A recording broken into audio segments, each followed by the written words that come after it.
అంటే ఒక 60% షూట్ తర్వాత F1 వచ్చింది. But I'm so glad that మా మూవీ F1తో కంపేర్ చేస్తున్నారు. సో మీరు థియేటర్లో చూసినా కూడా సౌండ్ డిజైన్ గురించే మాట్లాడుతున్నారు. అయితే the quality will reach that. మీరు పెట్టుకోండి, ఎక్స్పెక్టేషన్ రీచ్ అవుతుంది.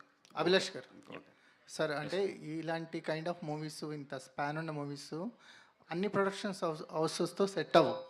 కొన్ని ప్రొడక్షన్స్ హౌస్లే ముందుకు వస్తాయి. యువి ఇచ్చిన సపోర్ట్ గురించి ఏం చెప్తారు? ఎందుకంటే ఇది రెగ్యులర్ కైండ్ ఆఫ్ సినిమా కథ, అన్ని ప్రొడక్షన్ హౌస్లు పిక్ చేయరు ఇలాంటి కథలు.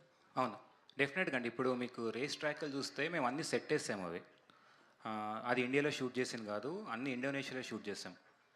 మీకు ఒక టెరెయిన్లో క్లైమాక్స్లో ఒక టెరెయిన్ ఉంటుంది చెప్పాలి కాబట్టి, ఎందుకంటే నాకు వంశీయన్ దొరికినంత సపోర్ట్, ఆ ఫండ్స్ కానీ అంటే అడిగింది ఇచ్చారు. ఎప్పుడు మీ క్లైమాక్స్లో ఒక టెరెయిన్ ఉంటుంది.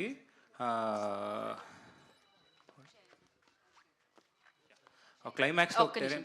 1 minute చేరండి సార్.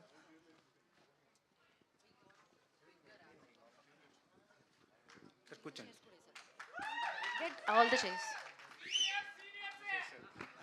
ఏం లేదు, రీసెంట్గా నాకు యాక్సిడెంట్ అయింది. సో యాంకిల్ ఫ్రాక్చర్ ఇప్పుడు 3.5 months అయింది. అందుకోసం కూర్చుంటున్నా, ఎక్కువసేపు నిలబడకూడదు. ఎస్ అండి, అడిగిన దానికి వస్తే నాకు సపోర్ట్ చాలా దొరికింది. మీరు సినిమా చూసినప్పుడు తెలుస్తుంది. క్లైమాక్స్లో మేము